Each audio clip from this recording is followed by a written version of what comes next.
কালকে রাতে প্রচুর ঝড় বৃষ্টি হয়েছে। ঝড় বৃষ্টি শুধু সুফল না, কুফলও আছে। এই দেখুন, আমার এই ফুলগুলো নষ্ট করে দিয়ে গেছে। প্রায় ফুটতো, কিন্তু বৃষ্টির কারণে ছ্যাঁতা খেয়ে একেবারে কেমন যেন হয়ে গেছে।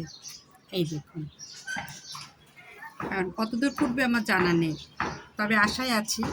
তারপর আরেকটা কথা বলি, এই গাছপালা পালার কারণে আমার বারান্দা প্রচুর ময়লা হয়ে গেছিলো এই ঝড় বৃষ্টির কারণে। আর আমি এই ঝড় বৃষ্টি শেষ হওয়ার পর সকালে আমি পরিষ্কার পরিচ্ছন্ন করতে যেয়ে আমি 12টা 12:30 সময় চাটা খাচ্ছি।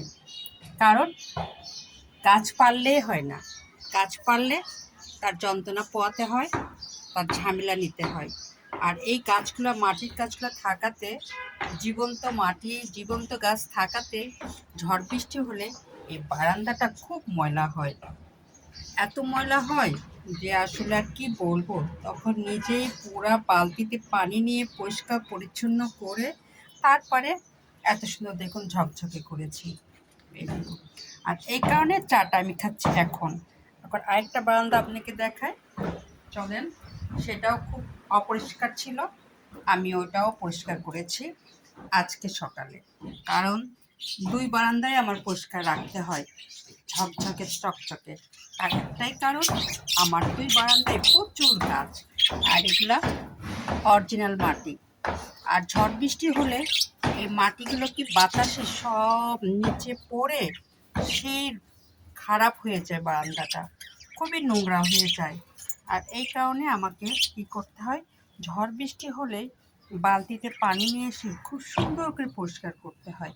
আর এই দুই তিন চার বালতি পানি দিয়ে এই বারান্দাটা পরিষ্কার করার পরেই এত সুন্দর চকচকে হয়েছে। এই দেখুন, এই জন্য বেলকুনিতে গাছপালা রাখলে ঝামেলাও আছে। বৃষ্টির দিনে ডেলি বালতিতে পানি নিয়ে, কাপড় নিয়ে পরিষ্কার রাখতে হয়। আর আমি আজকে এই কাজ করতে যে আমি আজকে চাটা খাচ্ছি 12:30টায়। কারণ এই বেলকনির ময়লা বালি আমার পুরো ঘরে চলে যাবে, যার কারণে আমি সবার আগে কী করেছি, বেলকনির ময়লা পরিষ্কার করেছি। এই কাদা বালি পরিষ্কার করতে যেয়ে আমার আজকে সব কিছুতেই বিলম্ব হয়েছে। এদেরও খাবার দিয়েছি দেরি করে, আমিও দেরি করে খাচ্ছি, টাইসনদেরও দেরি করে খাবার দিয়েছি। এই দেখুন, খুব সুন্দর চকচকে পরিষ্কার করেছি।